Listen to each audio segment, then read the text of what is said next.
Salve, salve, galera! E o Curtiu com Regi Galvão está no ar e estamos em novembro, mês azul. É um programa hoje especial que a gente vai falar de campanhas. A gente vai ter um papo muito bacana com o Dr. Rodrigo, oncologista, que vai falar sobre o câncer de próstata. E no segundo bloco a gente vai falar de o câncer de pele. Fique ligadinho aí que tem muita coisa boa que vai rolar para você curtir muito.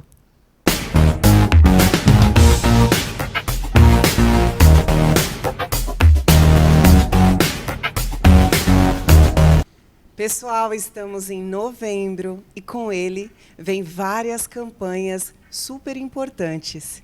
E uma delas, que a gente vai conversar com você agora, é a campanha do câncer de próstata, conhecida também como Novembro Azul.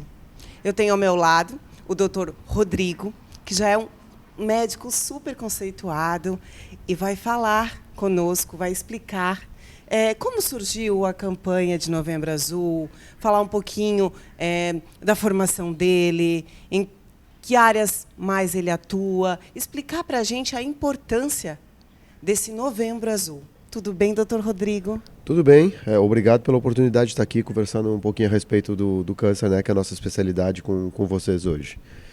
Em relação ao Novembro Azul, ele não é uma campanha propriamente nova, né? Ele começou há vários anos atrás, uma década e meia mais ou menos, na Austrália principalmente, né? Derivado ao alto número de tumores novos de próstata que se diagnosticam, né?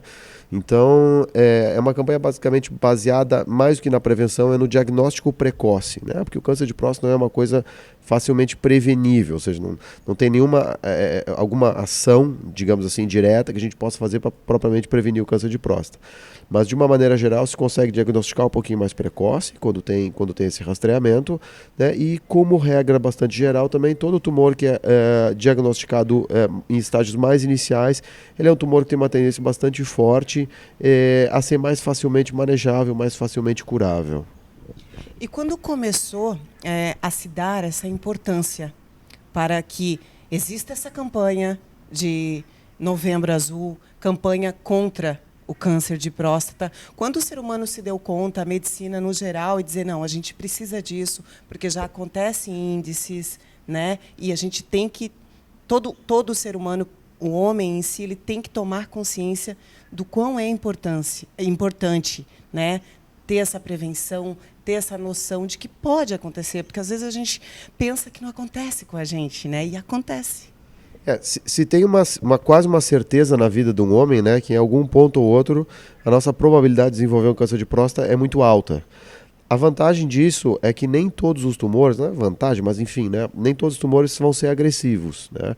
Tem um trabalho clássico de homens de 85 anos na Inglaterra, ou seja, senhores já de certa idade, onde a maioria deles já tinha algum câncer de próstata, mas nem todos eles clinicamente detectáveis.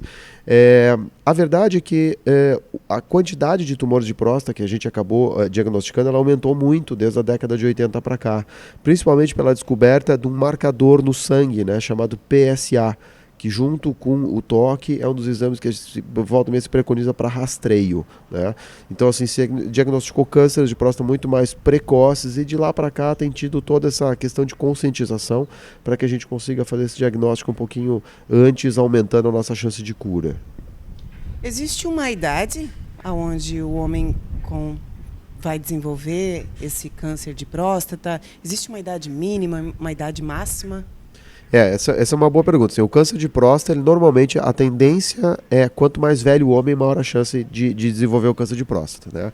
Ao contrário de alguns tumores, que a gente tem alguns picos de incidência, né? Por exemplo, falando só a respeito de câncer de mama, o grande pico de incidência é entre 50 e 60 anos, né? Da mulher, de uma maneira geral. Então é muito mais comum uma mulher de 55 anos desenvolver um câncer de mama do que uma de 90 anos, por exemplo. E o câncer de próstata é uma coisa um pouquinho diferente. Então, quanto mais velho o homem, maior a chance da gente desenvolver. Só que não tem uma data para a gente começar, tá? Eu já tive pacientes com câncer de próstata, mas claro, sempre lembrando que isso é exceção da exceção, Mas, enfim, existe, né? Pacientes com 30 e poucos anos já com neoplasia de próstata. Em relação ao rastreio, a gente tem que pensar numa medida populacional, né? Não é porque um vizinho teve daqui a pouco com 35 anos que eu vou precisar me preocupar com isso. Não, aqui não é o ponto fora da curva, né? Quando a gente pensa a respeito de rastreio, sempre tem que pensar dentro de uma população e, via de regra, isso varia um pouquinho de guideline para guideline, mas normalmente se começa com 45 anos, ou o paciente tem alguns fatores de risco aí por volta dos 40 anos, de fazer o PSA e o exame de toque.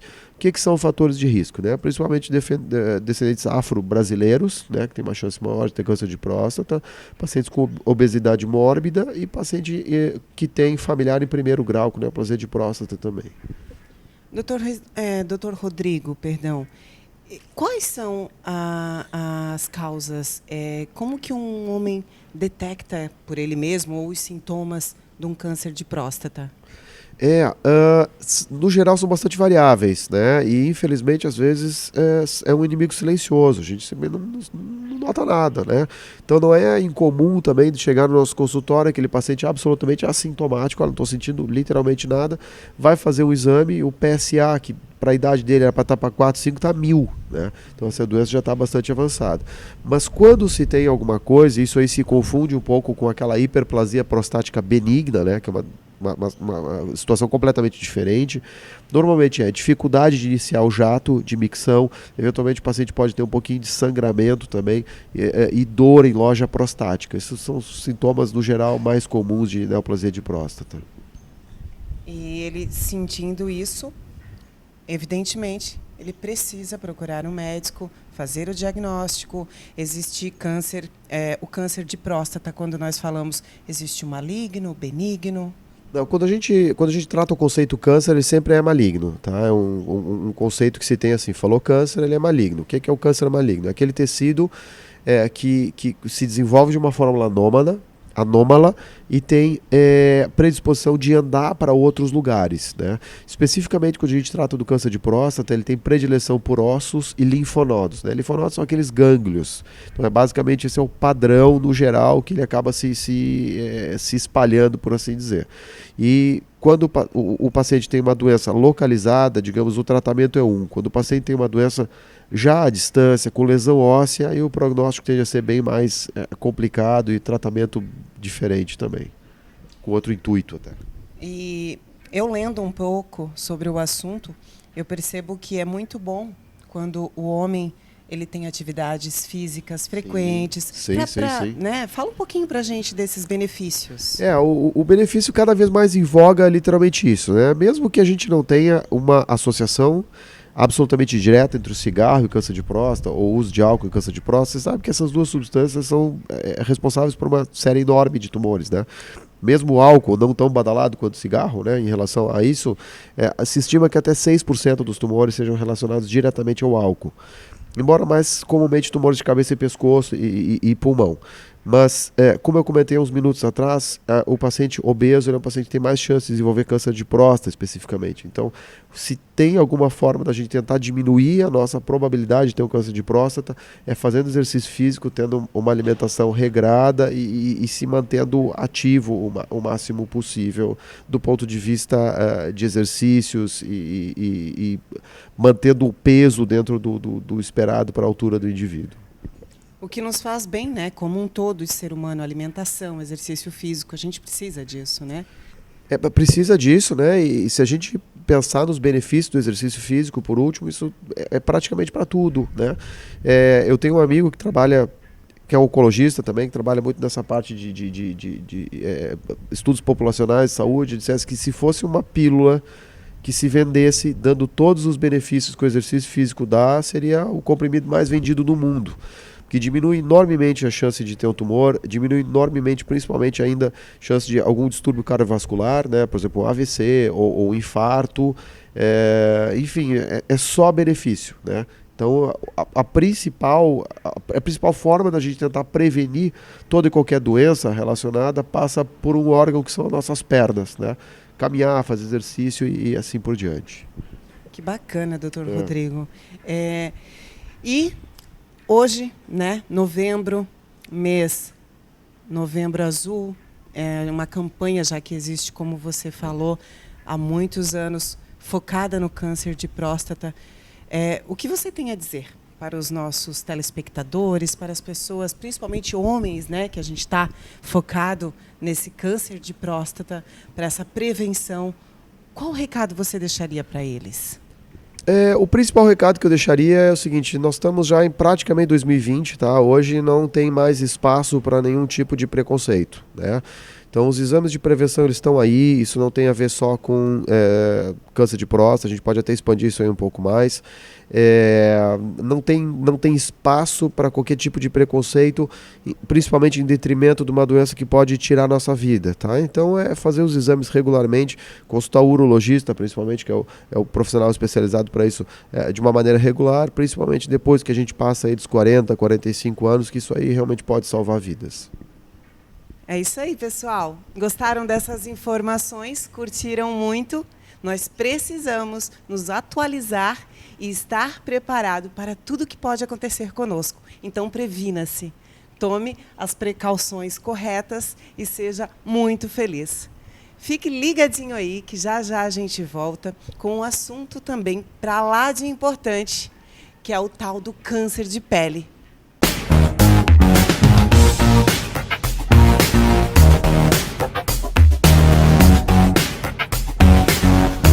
Uma equipe multidisciplinar qualificada. Dedicação, estrutura moderna, conforto, segurança, satisfação. Tudo isso é muito importante, mas excelência para nós vai bem além disso. É também troca, vínculo, acolhimento, confiança, bem-estar e cuidado em cada etapa do atendimento. Acreditamos que atenção e carinho são primordiais no tratamento. Venha conhecer a nossa equipe. Vamos cuidar bem de você. Buscar o melhor para você é um desejo que todos têm e devem ter. Então, venha conhecer o Salão Cristiano Pinheiro. Um espaço acolhedor, planejado e pensado em proporcionar bem-estar aos nossos clientes que merecem e buscam o melhor em preços e qualidade. Aqui, qualidade é nosso diferencial, pois trabalhamos somente com as melhores marcas do mercado, originais, de procedência garantida. Nossa equipe é comprometida com a visão do Grupo Cristiano Pinheiro, que é estar sempre se reciclando, aprendendo e ensinando para poder oferecer o melhor. Nosso compromisso de pontualidade e respeito ao cliente é requisito que não abrimos mão, pois pontualidade também é sinônimo de elegância. Venha conhecer os nossos serviços de manicure, estética facial e corporal, barbeiro, cabeleireiros, maquiagem e embelezamento do olhar. Viu como é fácil ter o melhor que você tanto busca? Venha nos visitar. Estamos em 2 endereços. Salão Prêmio Cristiano Pinheiro, na Avenida Augusto Bauer, 191, Jardim Maluche. Fone 3355-3355. E Cristiano Pinheiro Exclusividade, no River Mall, Avenida Otto Renault, 445, São Luís. Fone 3351-7750.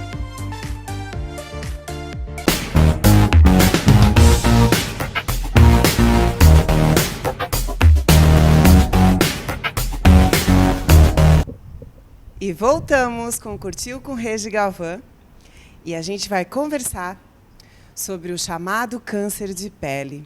A gente, principalmente que mora aqui no litoral, adora tomar um sol. Eu sei bem o que eu estou falando porque eu sou uma delas e já ouvi aqui algumas coisinhas que não é positiva. E a gente vai ter muito mais informações com você, doutor Rodrigo. Fala pra gente a questão do sol, câncer de pele.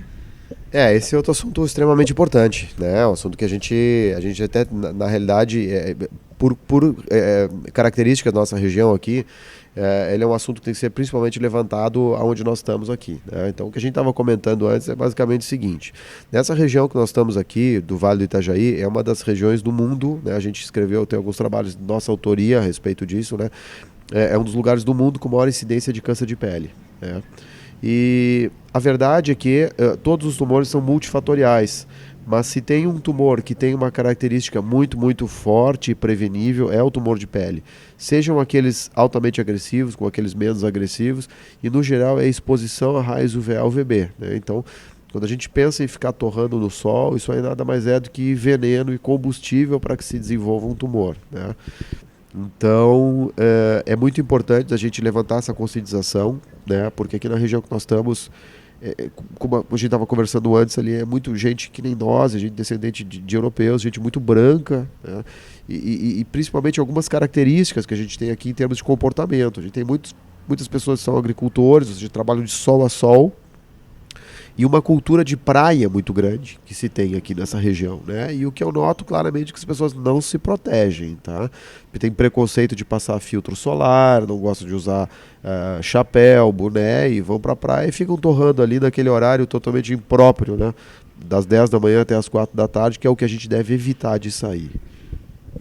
Poxa, são informações que às vezes a gente sabe, mas a gente não faz, né? Talvez, como a gente estava comentando antes, acha que não vai acontecer com a gente. E acaba acontecendo, né? Isso a gente sempre tem que levar em consideração, né? Principalmente dependendo do fototipo da pele da pessoa, ou seja, quanto mais clara, maior a chance de desenvolvimento do câncer de pele. A gente sempre tem que lembrar que quanto mais tempo fica exposto ao sol, maior é a chance de a gente desenvolver um tumor ao longo da vida. E principalmente lembrando que ele não passa, né? A gente não consegue depurar o sol. Ou seja, aquilo que se recebeu de sol ao longo da vida, ele tem incidência cumulativa, né? Então, eu tomei um torrão aí, mas faz 10 anos que eu não tomo nada, posso tomar outro. Entre aspas, não limpa isso de um ano para o outro, tá? Então a gente sempre fica com aquela quantidade de radiação ali. E isso aí, né, conforme eu estava falando, exposição ao sol não protegida, pele muito branca, isso é um prato cheio para o desenvolvimento de tumores cutâneos. E mesmo que a pessoa esteja embaixo do guarda-sol, ela também recebe o sol. Explica pra gente ou não. Isso é bastante importante também, né? Tem alguns pacientes que dizem, não, eu não vou usar protetor solar, porque aquilo ali é meio oleoso, eu não gosto, e eu vou ficar só embaixo do guarda-sol. Isso também não confere, tá? Porque o sol ele acaba refletindo na gente também. Então, se a pessoa fica só embaixo do sol, ele ainda assim pode tomar aquele popular torrão, mesmo que não se exponha diretamente ao sol, mas pelo reflexo solar ali da pessoa, e aquilo ali também contém raios UVA, UVB, que também são um fator, digamos assim, uma gasolina para o tumor se desenvolver numa pessoa, tá? Então, a dica principal é a seguinte, sempre ir para o sol nos horários mais próprios, digamos assim, evitar das 10 da manhã até as 4 da tarde. E sempre que for para a praia, para a piscina, onde quer que seja, algumas medidas têm que ser tomadas, né? A mais clássica delas é exposição, fator de proteção solar, né? Exposição sempre com fator de proteção. Além disso, uso de chapéus, bonés, né? E algumas um pouco mais recentes que têm vindo por aí, que são roupas específicas com proteção UVA, UVB, né? Quando a gente trata de uma roupa comum, ela protege mais do que se a gente recebesse aquilo ali diretamente do sol, mas ainda assim esses raios UVA, UVB, eles podem passar pela roupa, o que não acontece nessas malhas específicas, né? Então isso aí sempre é um investimento bom para fazer em cada verão que a gente enfrenta. A gente vê muita criança, né? Principalmente com essas roupas com a proteção. A criança, ela tem tem que ter um cuidado, porque ela vai mais para a água. Na água queima mais, doutor? Não é que na água especificamente queime mais, né? Mas assim, é super importante a gente fazer isso nas crianças mesmo, porque conforme a gente comentou, a incidência ao sol ela é cumulativa, né? Então, se daqui a pouco o indivíduo começa a tomar sol lá com 2, 3 anos de idade, chega com 40, 50, imagina quanto de radiação já não tomou ao longo da vida, né? E esse é um conceito um pouco mais novo, a gente não tinha isso a questão de 20, 30 anos atrás. A conscientização agora está cada vez mais forte a respeito disso, né? E essas roupas, sim, elas são indicadas para crianças, é mais do que claro isso, mas elas também têm produtos voltados para o público adulto, né? Então isso é uma coisa que eu sempre comento. Hoje de manhã mesmo eu vi um paciente, ele acabou tendo um tumor que não é dos mais agressivos de pele, mas sempre tem aquela questão de ter um tumor na região do rosto, ele vai ter que tirar, vai ficar uma cicatriz, aquela coisa toda, mesmo que hipoteticamente não seja uma coisa que vá atacar a vida dele, não vai botar a vida dele em risco, sempre é um transtorno, a pessoa está tratando isso. E ele é exatamente assim, a pessoa muito branquinha, agricultor, trabalha de sol a sol e faz uma proteção solar indeficiente, né? Ele não consegue, ele diz, olha, o horário que eu tenho que estar lá na minha plantação é esse horário, não consigo em outro, mas aí também não passa protetor, aquela coisa toda. Então, assim, é muito importante que a pessoa, se não puder deixar de estar exposta naquele momento, que a pessoa se proteja, tá? É a melhor maneira da gente poder prevenir um tumor. Quando que eu percebo que existe câncer de pele na pele? Existem algumas características, né, de cada um dos tipos. A gente sempre tem que lembrar que o câncer de pele ele não é um só. Ele tem vários subtipos diferentes. Tem o carcinoma basocelular, o carcinoma espinocelular, e tem outros 2 tipos que são bem mais agressivos. Existe um carcinoma que se chama carcinoma de Merkel, que é bem agressivo. Tá? Agora nós temos alguns tratamentos mais novos para o carcinoma de Merkel, mas fortunadamente ele é muito raro. Né? Se fez aqui um levantamento há pouco tempo com o pessoal da patologia aqui da cidade, um levantamento só por cima. E a gente teve poucos casos aí nos últimos 20 anos, mas a gente tem um tumor que é super comum aqui na nossa região, que se chama melanoma. Né? Então, melanoma a gente tem aquele ABCD. Normalmente é uma mancha preta, né? O A de assimetria, né? Então ele é um tumor assimétrico. O B de bordas, né? São bordas absolutamente irregulares. O C de cor, ou seja, é uma lesão que está mudando de cor. E o D de diâmetro, né? Que ele está crescendo. Então, se a gente tiver um tipo de lesão na pele que esteja crescendo, com bordas irregulares, eventualmente sangrando, isso aqui tem que nos levar imediatamente a procurar um médico para fazer o melhor diagnóstico e tratamento daquela doença. E existe esse câncer de pele que nós estamos falando, ele pode ser infantil também? O melanoma é bem mais raro, tá? O melanoma é bem mais raro. Ele até pode ser infantil, mas ele realmente é muito, muito pouco comum. Ele é mais comum na Austrália, onde existem algumas síndromes genéticas que levam ao aumento de incidência do melanoma. CDKN2A é o nome de uma das síndromes, mas é uma coisa que aqui a gente não tem dados para isso, é uma coisa muito rara, né? Eu estou na região aqui aí por volta de 9 anos, pelo menos criança eu até hoje não vi nenhuma, né? Mas a gente tem vários adultos jovens, pessoas aí, várias antes dos 30 anos que desenvolveram esse tipo de tumor. Então você também não tem idade, tá? Então sempre que a gente tiver algum sinal desses de alarme, ou seja, repetindo, é uma mancha que está crescendo ou que está aparecendo com bordas irregulares e via de regra de coloração escurecida, a gente tem que procurar o dermatologista para fazer aquele diagnóstico. Bacana. E procurando, né, e tendo o diagnóstico, existem alguns cuidados? Como vai ser feita essa procedência para curar, para eliminar esse câncer de pele? Todo o processo de cura do câncer de pele, ele via de regra, a gente falando sempre de uma maneira bastante geral, mas via de regra ele passa por cirurgia, tá? Então se a gente pega um melanoma, quanto menor o melanoma, melhor é o prognóstico dele, então a gente vê as curvas de sobrevida bastante definidas, né? Então um tumor pequenininho tem uma curva de sobrevida muito boa, um tumor grande já nem tanto. Mesmo com os tratamentos mais modernos agora, a gente está conseguindo curar pacientes mesmo em doença avançada, né? Então aquele paciente que tem lesão no fígado, pulmão e tudo mais, ainda assim a gente tem chance de cura desse paciente, mas é claro que é sempre melhor do que remediar e prevenir, né? Então a primeira manchinha pequenininha a gente já corre para o dermatologista para poder fazer a excisão daquilo ali, ou seja, só a biópsia, ou mesmo o diagnóstico, digamos assim, visual daquela lesão ali, para que a gente possa ter o melhor tratamento possível. E recomenda-se nós usarmos protetor solar todos os dias? Protetor solar todos os dias, tá? Quanto maior o filtro, né? Quanto maior o número que você tem ali, maior é a chance de proteção, digamos. Como é que essa coisa funciona? Por exemplo, o filtro 60 equivale a cada 60 minutos de uma pessoa, cada 60 minutos exposto ao sol com o filtro, a 1 minuto de sol diretamente, como se fosse, né? 45 a cada 45 minutos que a pessoa está exposta, equivale a ter recebido 1 minuto exposta diretamente ao sol. Então, quanto maior o filtro de proteção solar, maior é a proteção que aquela pessoa ali recebe, né? A gente escuta falar que às vezes chega numa proteção X, não faz mais a proteção, a prevenção que tem que ser. Isso é verdade ou não? É uma meia-verdade, né? No geral, ela é uma meia-verdade. O que acontece é que depois de um determinado fator de proteção solar, ele realmente fica muito oleoso. Então é difícil de usar aquele tipo de fator de proteção solar, porque ele vira realmente praticamente um óleo, né? Então é bem mais difícil de usar. Mas ainda assim, o maior filtro de proteção solar que a pessoa possa usar é mais benéfico em termos de estar prevenindo um mal certamente bem maior no futuro. Então, repetindo, Dr. Rodrigo, até para o pessoal de casa, eu nunca tinha recebido essa informação, quando o fator do protetor solar refere-se a 60, equivale a 1 minuto? Equivale, assim, ó, o fator de proteção solar 60, né? A cada 60 minutos que a pessoa passa no sol com aquele protetor, equivale a 1 minuto de sol direto sem que a pessoa tivesse protetor. A cada 45 minutos que ela fica com o protetor, equivale a 1 minuto sem o protetor e assim por diante. Portanto, sim, quanto maior o filtro de proteção solar, maior é o tempo que a pessoa pode passar no sol, entre aspas, pode, né, recebendo a mesma radiação que receberia com fatores menores.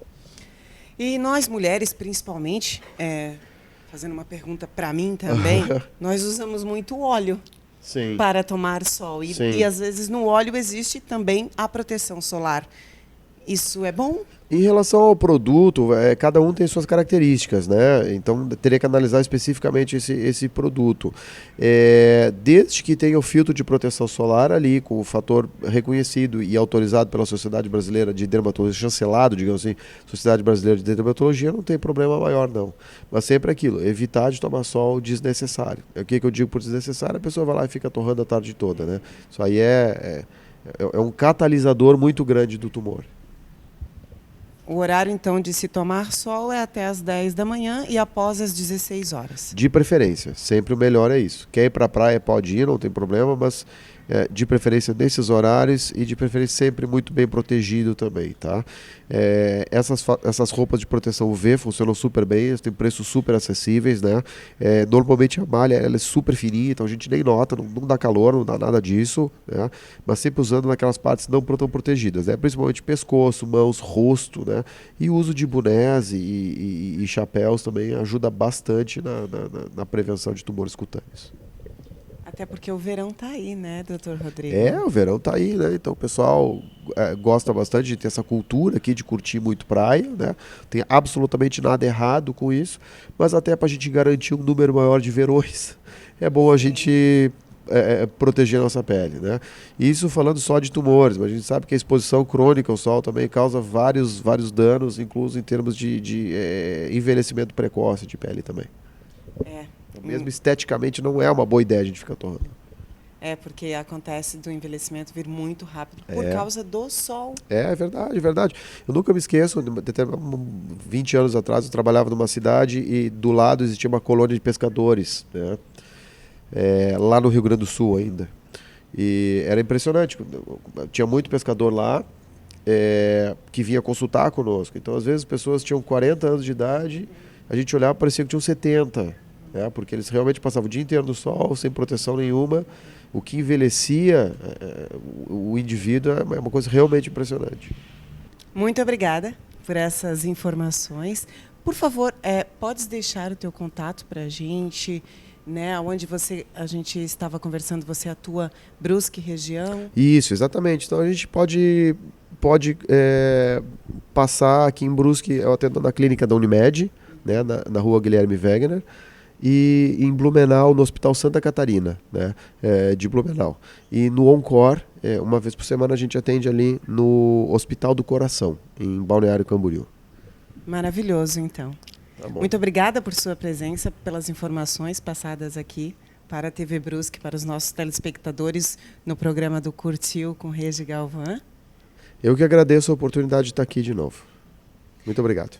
Puxa, maravilhoso, então, te receber aqui no Curtiu. De novo, eu que agradeço a oportunidade de estar aqui. Pessoal, é isso aí. Vamos se prevenir, vamos nos cuidar, nos amar mais, porque existem vários verões, como mesmo o doutor Rodrigo comentou, para a gente estar aí curtindo muito nesse litoral lindo aqui de Santa Catarina. É isso aí, pessoal. O Curtiu com Regi Galvão, que traz a informação para você. Agradece por sua companhia, por ter ficado ligadinho com a gente. Espero que você tenha curtido muito. Segue a gente no Instagram, segue o Curtiu com Regi Galvão. Acesse o nosso canal no YouTube, ativa lá a notificação para ficar ligadinho em tudo que vai acontecendo. E eu não posso deixar de falar também da nossa campanha de Natal. Você pode e deve fazer uma criança feliz nesse Natal. Dia 13 de dezembro, nós vamos estar num colégio infantil aqui da nossa cidade com o Papai Noel, entregando todos os presentes que foram arrecadados. O nosso ponto de coleta é lá no Arker, loja 1. O Arker da Figueira, mais conhecido por todos nós. É isso aí. A gente se vê. Já estamos preparando muita coisa boa para você. E a gente só tem a agradecer. Gratidão, Papai do Céu.